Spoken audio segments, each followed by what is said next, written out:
Unleashed. This is London's free thinking comedy club. That does not mean that we are here to be offensive. It just means that we are here to laugh at comedy, understanding that none of this is meant specifically to be about you fucker. It's not about you. Is it? Oh, that's very disappointing. I'm so sorry, madam. Welcome to the Comedy Unleashed podcast. I'm here with the utterly wonderful Scott Capurro. Thank you. And Scott. Nice to see you too. It's lovely to see you too. Thank you for the nice coffee and the biscuit. You're welcome. It's Brazilian beans, by the way. Is it? Shipped in. Yeah? Can't get them here. Is that your Brazilian husband that you're often talking about on stage? His mother sends us coffee. Yeah? I demand it, yeah. Because it's so good. Right. It's so good. Yeah. And I don't like the trendy sour thing they serve in hip coffee shops in London. It's just too bitter for me. Yeah. So I'm bitter enough.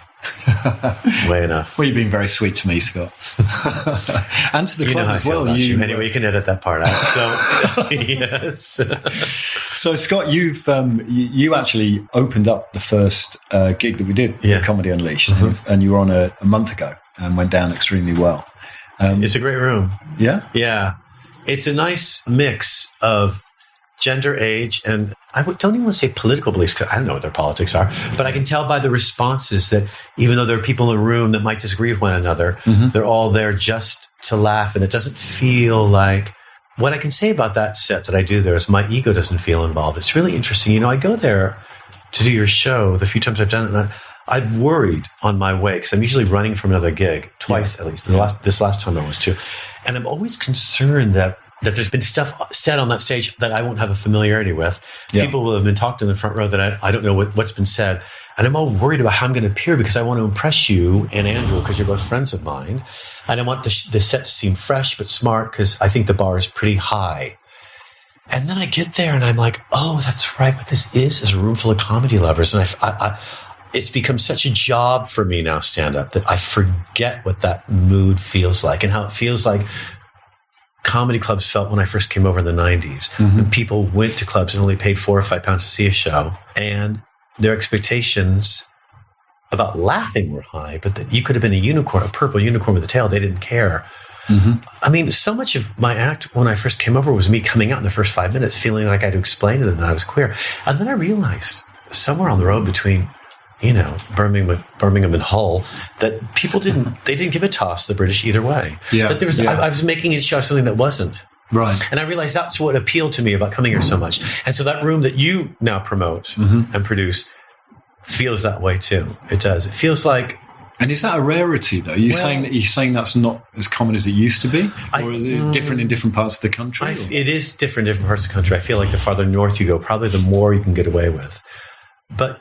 Sorry, the farther north you go, I think the more you can get away with. The more dark humor you can push. Oh yeah, the Scottish will take anything. The Edinburghers can be a bit pinched and nauseated, but outside of Edinburgh, outside that zone, you can really Aberdeen, you can really go for it. Yeah, and Inverness and all that. And I think the problem for me might be it's never the audience. It's usually. If I'm playing a club outside of London, it's going to be probably a large on the road room, like for instance, a store in Manchester, which is a fantastic room. It's 500 seats. It's like playing a small Western theater. And if I'm not closing it, I'm usually closing it or going in the middle somewhere. So I want the set to go well. Yeah. So I don't take many risks or chances. I'm not going to try anything new. And if I do, it's going to be at the very beginning so I can get the back of it if it tanks. And I do the top 10, and that's I think what I'm supposed to do. And there are other clubs around the country where I will do that because I want the set to go well. I want to be brought back. I want to play that club twice a year. And that pressure probably is me. But also, it's an audience, too, who've been weaned on, if they're under the age of 40, on Netflix comedy. And so they have seen something that's very polished and put together. And that's extremely rare that a live performance appears that way.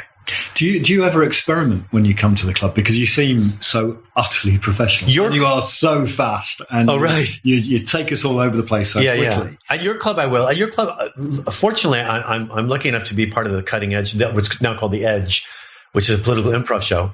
at the Comedy Store on Tuesday nights in London. And because of that show, I do about twice a month. I write a lot of new material for that show.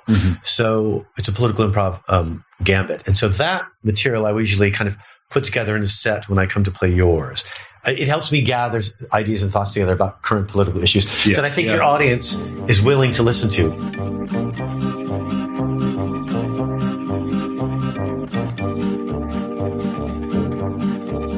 We have to go back to the U.S., which I don't like doing, right? We have to find a place to dump my stepmother's ashes. And it's not as easy as it sounds because they're all so precious about the organic gardens in California. Well, what's left of them. They're all so precious of the organic gardens. And it's strange, we stopped when we were there before at a petrol station. And I'm so used to being here where I can pass for heterosexual that this front row is the best you can do. When I'm in... Well, like in Sheffield, this guy left the stage while I was on stage. This Muslim, I thought he was Muslim. I'm like, dude, calm down. He's right in the hot seat where you're seated, except that he was hot. He was right there. Katie, you're totally rapey. He was right there. And I mentioned the Quran out of respect because I wanted to write some jokes about it. And he was very touchy about that text. And he jumped up, right? I'm like, dude, unwrap your head, little. I found out later he might have been Indian. I'm like, oh God, we probably talked on the phone. But for that moment... And he jumped up and wrapped his hand around me. This is where it got tricky. He said, how could you... I thought he was mad about cultural stuff or about my being queer. How could you make fun of gay men? I'm like, what? He said, how could you make fun of Sheffield, gay pride? How could you make fun of gay men this weekend of all week? How could you come here and satirize, humiliate gay men? I said, sir, if you remove your hand, I think you'll find that I happen to be gay myself. And he said, no, you're not. I'm like, oh my God. I'm healed. Leave it to my community to fix me, right? Bring on the pussy.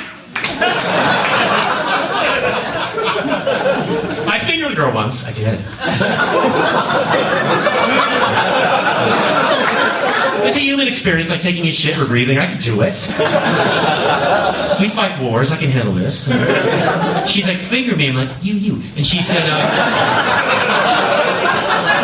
no, dig around in my southern kitchen, motherfucker. So I'm looking around and doing what I'm told that I do, and it felt spongy and sticky. And I found my garage door key. It's weird though. She came on my hand, which was so rude. I just had a manicure. And then she dumped me because I wouldn't fuck her up the ass. Look at me now. The thing is, you have to be careful with women because they have feelings, right? Which is why they're not funny. Although you can't really... mystery solved. But you can't guess at anyone's gender. Everyone's gender fluid. I wouldn't mind have been a gender fluid all over me, motherfucker. But everybody's... Right, I say maybe that you're a woman, but that's offensive. Although maybe you're a guy inside or a black lesbian in a fucking wheelchair with one leg. I don't give a shit. We all survived Grenfell. Well, we've all got strengths. We've all got weaknesses. We're all fucking retarded. We're all like a bit downy. We all are. We're all like a little downy light. Like we all are. We're all a bit like, I can't believe it's not downy. We all are, right? So we all make mistakes. If I call you a woman, you have to fucking forgive me. Forgive Louis C.K. Forgive people for making fucking mistakes. If that is a mistake, are you a woman, madam? Yes. Look, you are. I'm right. But if you buy a penis, it makes sense because it pays for itself in 2 years. The thing is, I'm just warning you now, the surgery is difficult, just so you know. You know how they do it, right? They take the vagina and they talk some sense into it. So I'm just saying.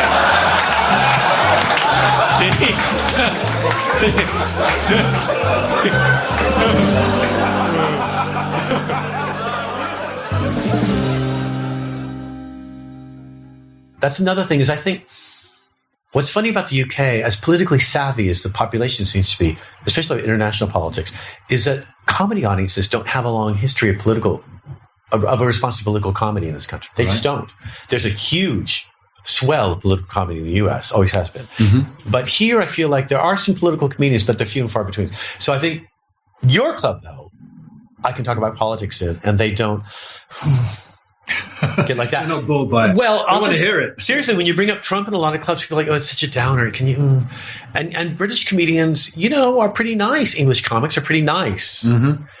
And I don't know how to be. I see comics warm on stage.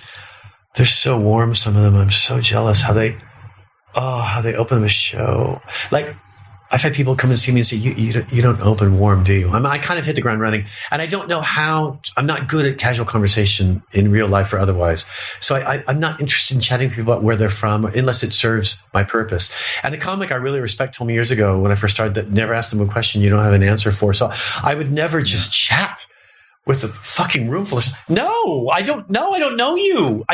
It's terrifying to me. Also, I feel like when you do that, you give away some of your authority and your power. We have so little anyway.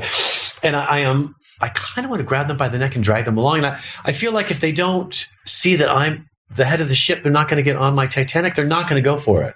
Like they need to see me sailing the boat. They need to see me at the helm. I need to be the captain. And the captain doesn't really give a shit about where you're from. No, not at all. Well, people are there to see you and see where you're going to take them. And you do take people to places where they wouldn't necessarily naturally go themselves. Well, we were talking earlier off the recording. I think people, like mates, do chat and make a lot of jokes about each other and piss, take the piss out of one another. And I think people like hearing it, but they can't imagine themselves doing that with strangers. Mm-hmm. But then my job has always been to make my material accessible to a room full of people that don't know who I am. And I think taking the piss out of people you don't know as a comic is part and parcel of that. And there are some comics who are very good at it here that I really respect. Paul Thorne, Ian Stone, others, Ben Norris, comics that play the store regularly. And they're really great at making themselves accessible. And once you do that, especially if the audience can spot a sort of a category, a type, where you're from, they might in this country. If you're, say, from the north, they might understand more where you're coming from, and they might give you a bit more rope to hang them with. For me, if you hear someone do an American accent in this country, it's usually a Scorsese accent because people know what the mafia sound like. But what the rest of Americans sound like, they're not so sure, and they imagine that Americans don't really have accents anymore unless they're idiots from the South. Although the Southern accent is beautiful, but oftentimes if people do stupid people in this country, they do what used to be the Geordie accent in this country. They do, that's the dumb voice. So when they hear my voice, they're not sure. They don't know where I'm from. Mm-hmm. But the thing is, like someone told me at your club the other night, they thought I was right wing because they'd seen my act. I don't want people to know my politics. My politics are not interesting. And why do you think they assumed that you were right wing? Because I'm a gay who doesn't, I'm not like, aren't we great? I'm gay and I love Obama and I love left-leaning, drippy, spineless fuckwits who read their opinions out of The Guardian. No, because I don't agree with them. That's all. Because they think, oh, here's a gay man, and I'm left. They're thinking, I'm a lefty who reads The Guardian. This gay guy and I are going to agree on everything. And then I say things like, I'm thinking about voting for Trump because I'd like to be on a winning team for a change. And they think, wait, does he mean that? And then halfway through my act, they don't know what I mean. But that's exactly where I want them. I don't want them to know what's going to happen next. If they think they know what my politics are, then they're going to know the punchline. And I'm not out there to hold a mirror up to them to show them how great they are because they showed up to a comedy club and listened to some queer go on about his gay cock. I can do dirty jokes and I will do them if it means it's going to get the audience back. Mm-hmm. But I'm not going to spend a half hour patronizing them by talking about, ooh, my bum and ooh, Mrs. and ooh, I know and ooh, there's my husband. Ooh, I'm not going to do, I talk about marriage at the beginning of my act. Because it's the one common ground I think I can grab them at. I'm just manipulating them, and then once they see I can tell a joke, then they'll follow me anywhere. But I don't care if they like me. I don't, as a person. I mean, I don't know them. I don't care.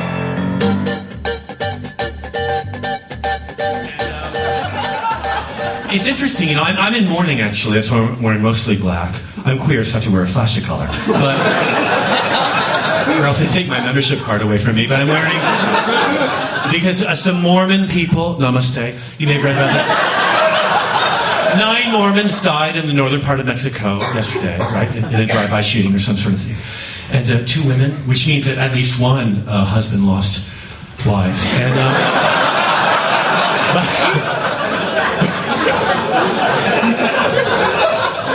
luckily they're replaceable, that's the bright side. But anyway, kids died, so it's not a total loss. But it is strange, isn't it? How religion has just become so fundamentally dangerous for everybody. I live around the corner, actually, and the largest mosque in Britain, as most of you know, is right down the road. And I don't mind, right? All those hot guys on their knees with their asses in the air 5 times a day. I know. At least they slip off their sandals first. It's so thoughtful. much more than I'm willing to do. But they've been putting all these. If you know Weavers Field right here, there's all these posters in Weavers Field. Make East London a gay-free zone. Get the gays out. I think I'm out enough, really. Jesus, working my gay ass off up here. Any more out? I'd be a Catholic priest. I'd be pushing back and.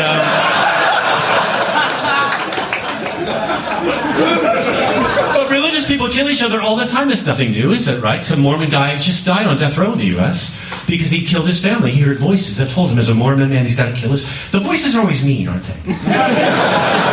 They're never nice voices. They never say, go dancing, do they? They always say, right? Kill, kill, kill. Or if you grew up in the Catholic Church, everybody's a fuckwit. Everybody's mean. Everybody's horrible. Any surviving. I spent 12 years in the Catholic Church, and this priest never came near me. I'm still very bitter about that. I'm going to sue that church. And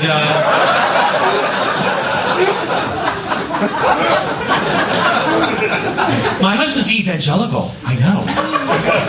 It's not just his drag name. He believes that shit. And, I try to joke him off a ledge, but he's Brazilian, so he takes it all so seriously. Since they lost the last World Cup, he's very angry. And all this religious fundamentalism he takes out on me back there. Oh, my God. He pounds away at me. Jesus. Jesus is right. He's banging away. It's like a crime scene back there. It's sort of standish. I know. It's like CSI My Hole. But anyway, they... talk about blood splatters. But I do wonder what they're all... I know. That was... too much. That was where you draw the line?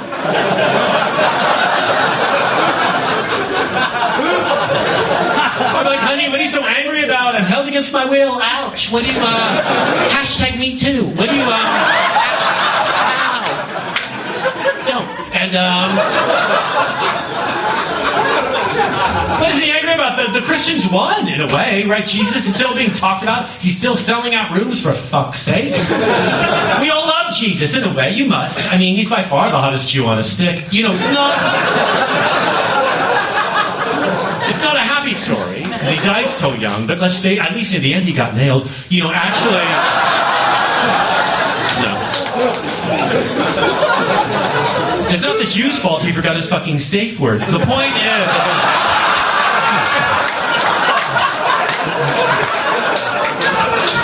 We're almost there. Hold on. Don't... Breathe. What's Mary up to? Look, I'm just saying.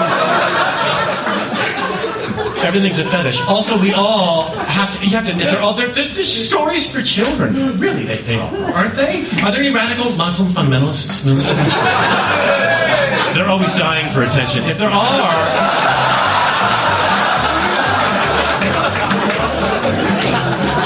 Stop killing strangers, it's rude. But they don't see it like there's a veil. You know, the thing is...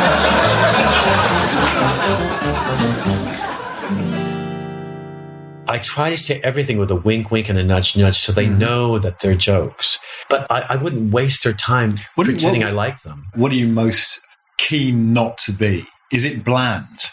Yeah, I don't want to seem planned or prepared. Yeah. I don't want to seem like this is a symposium.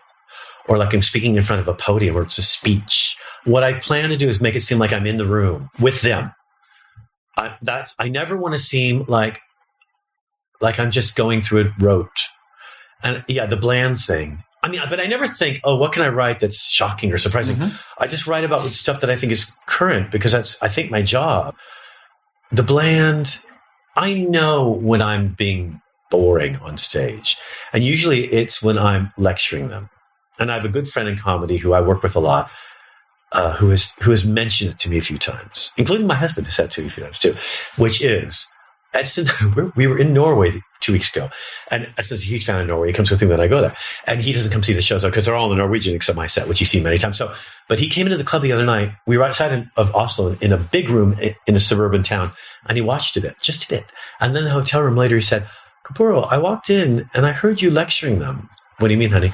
Well, Capurro, you were kind of waving your finger at them about something. I'm like, fucking, was I? He said, yeah. So he said, just be careful of that. And he's right. Yeah. And I'm sure I got off on a tangent about something. And eyes really see red when I sense. Did you take the room with you that night, though? Yeah, it was They're the audience in Norway. They're so good. They're so playful and fun. Also, their English is spoken in an American accent, so they get it. Mm-hmm. They have problem with regional accents in English, but mine is fun. The main comedy club I play, Latter in Oslo, is right down the street from where they get that silly prize on December 11th or 10th every year. That Nobel thing that they get, that they should fucking take back from that Myanmar cunt. Anyway, so yeah, I love it. And he's right. And so I need that, because if I sense a bit of, homophobia, I really see red. It's where I remove my mask, even on stage sometimes. Do you experience it though, Scott? Mm-hmm.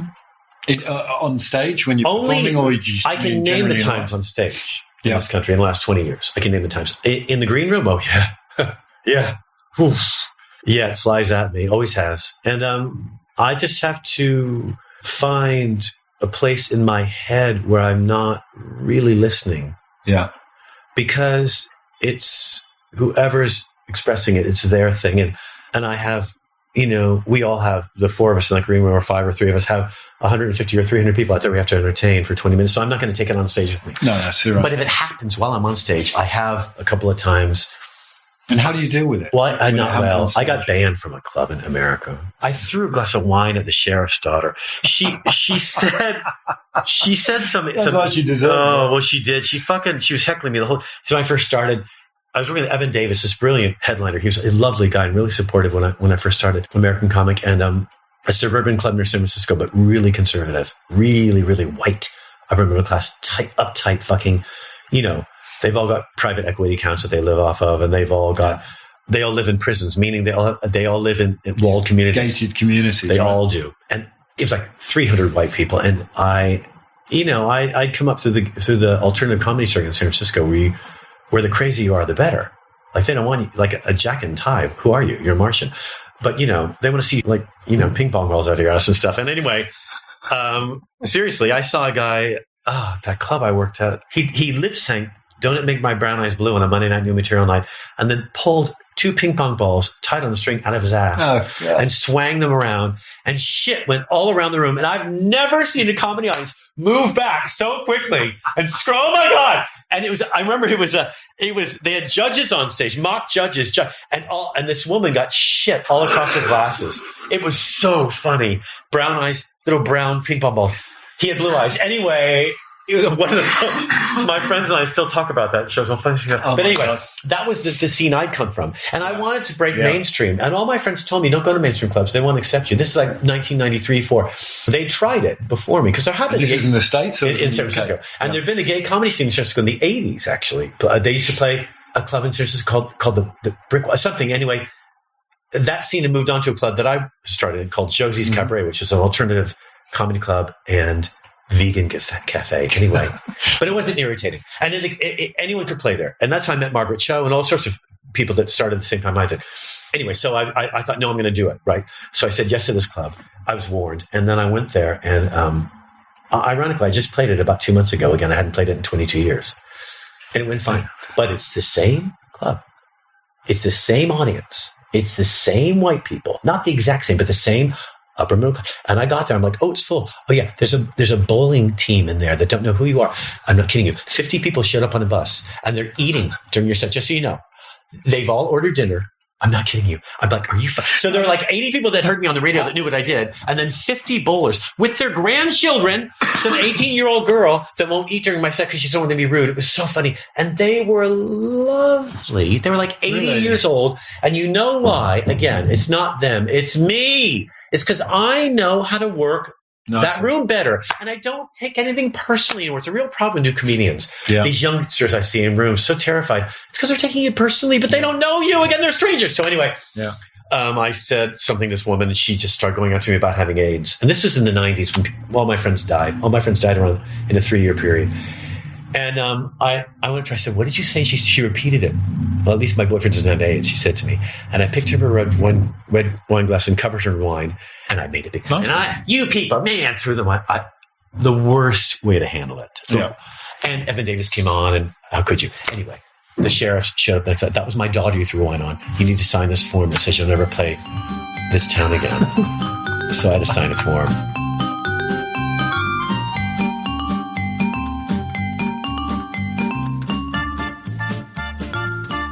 Sheffield Gay Pride, which lasts for about 30 seconds. And the garage door opens, someone yells, "I'm gay," and the door closes again. But anyway, most of the population don't give a fucking toss. But some people, they still care, you know, and they still think that gay men are meant to behave in a certain way. And not... They prefer them closeted and hiding it because they can. Well, some of them can, but I'm wearing a cashmere cardigan on a Tuesday. I don't have to hide it. This is just who I've always been. When I was 5, I wanted a cock in my mouth so bad I could taste it. I was 5.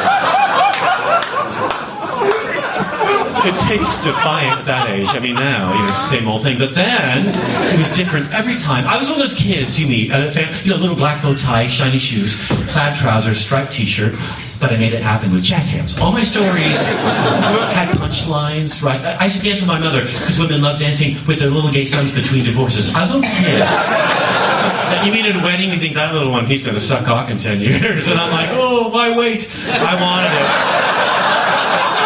I was so thirsty. And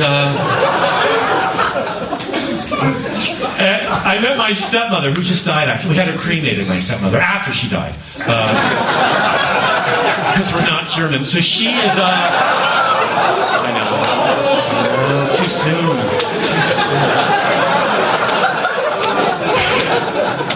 She's in a jar we eat around her. She finally serves a purpose. But she's, I meant to say lost. We lost her. Americans don't say died. It's too brutal a word. We lost her. Like we drove her to a shopping mall and dropped and never saw her again. We tried that so many times, but she was crowded back in her shriveled little lungs. But don't worry, it's not the lung cancer that killed her. It's being bigoted and having stairs in the house. So anyway, guess who drives a new Toyota? Anyway, so she's, you know, new to me. Anyway, the point is, that's why I went on the road to Sheffield to deal with the grief of my stepmother dying, right? I thought I could go play with the Sheffieldians, right? They'll get it, right? They're strong, you know, salt of the earth type people, but they were so fucking everyone's so touchy now. I don't know, there's a Ginger comic on earlier, pity him for that, but he did go on and on.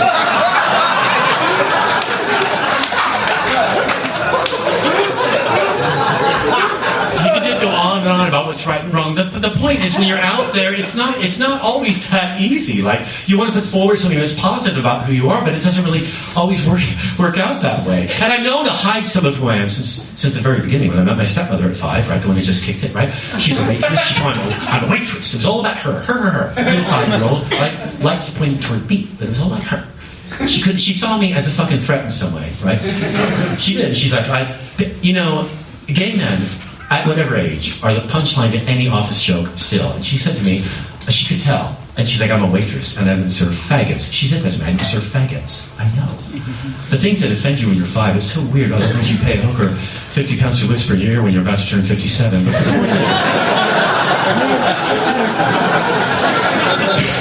I know 57 is like 12 at the Vatican, but anyway, she said to me, I don't serve, and then she dropped the N-bomb in front of me, and I don't serve niggers either. I know. I was 5. I was so offended.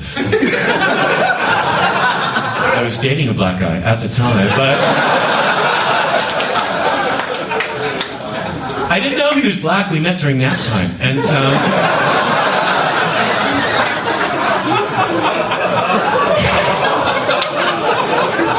he asked me out. I couldn't say no. I thought, these people have suffered enough. Also, when he tied me up in the schoolyard, it felt like payback time. The thing is,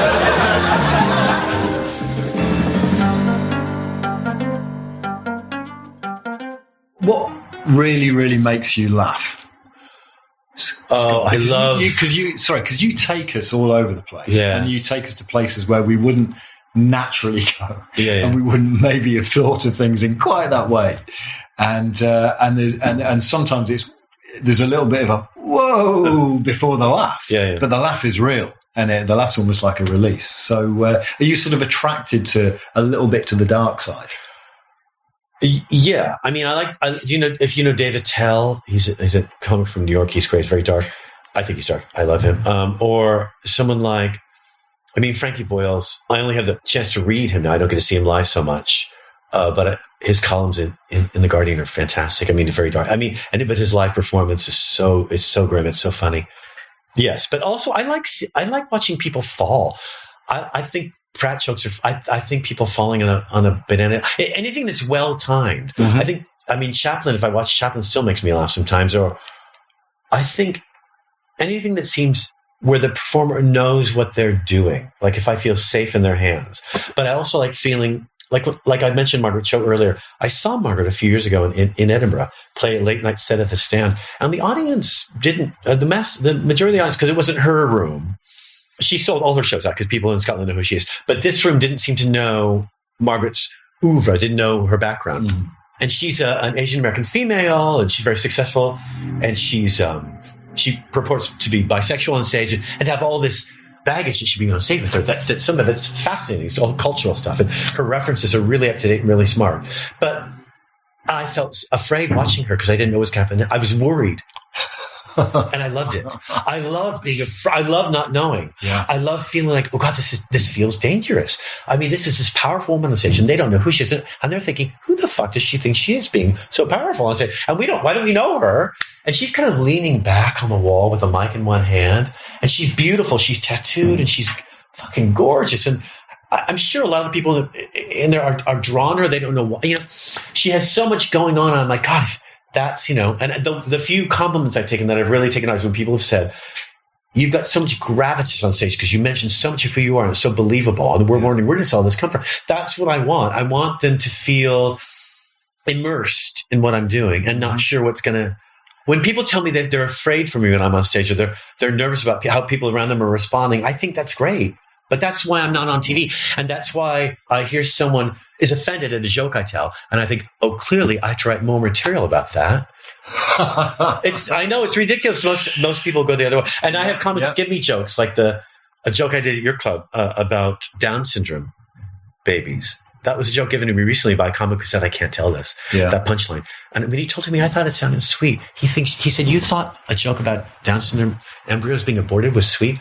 I said, no, the part where you said the 10% who survived are always smiling, that is it. And he said, well, then you should, And then other jokes I've been given in the past where comics just are not, they just don't think they can. Yeah, you can get away with a lot, Scott. But the Down syndrome thing, it turned into a 5-minute bit now, and I'm going to write more about it because I think you just have to. But you also attack attack's the wrong word, but you deal with subjects all over the place and people, all different sorts of people. So, jokes about, radical Muslim jihadis and, the joke you did about Jesus being the nicest Jew on the stick. The only Jew on the stick. I mean, I'm trying to write stuff, the hot Jew on the stick. I'm trying to write stuff about China right now. That isn't just about all the girl babies being killed. I'm trying to write stuff about how the world's just getting ass raped by China from right to left all over the place because they have money. But, I'm just also writing about my stepmother died last year. I've been spending a lot of time with my father. I'm going there in a week's time. And I mean, I love my dad, but we're not that like close, like dad and son in a Hallmark card. Yeah. But I'm getting to know him more now that he's on his own. How old is he now? He's 84 now, and he sits in the garage and smokes and drinks whiskey all day long, and he's fine. He smokes 2 packs a day, and he was telling me about a relative of ours, his cousin, who lived in New York in the 1950s and was a huge Broadway star. I met him when I was like 2 years old. Mm-hmm. I don't know. I called him when I was in New York once. He thought I was my dad. He was a bit senile by then.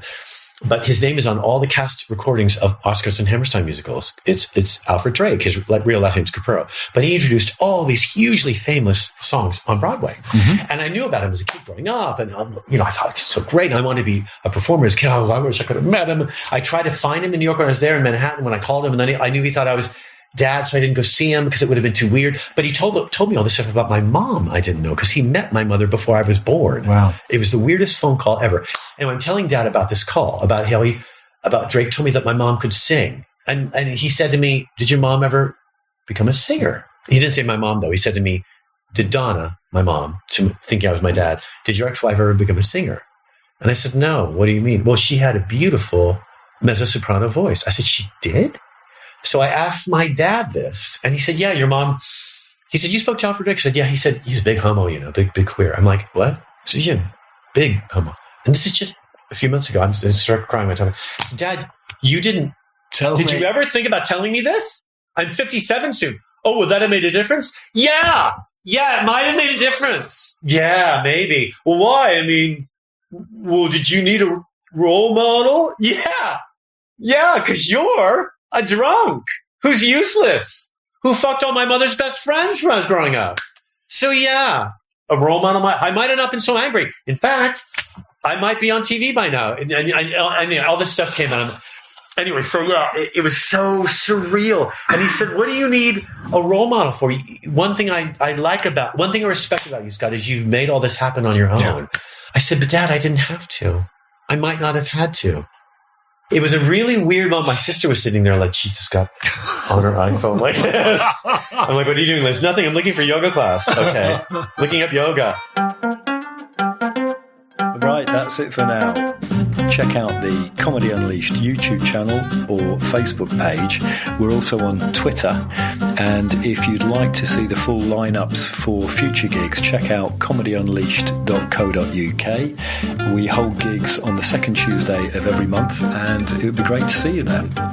Lastly, don't forget to click on the subscribe button for the Comedy Unleashed podcasts, and then as we drop new interviews with comedians as they come off stage or are about to go on stage, then they will drop into your podcast app. Lovely. See you next time.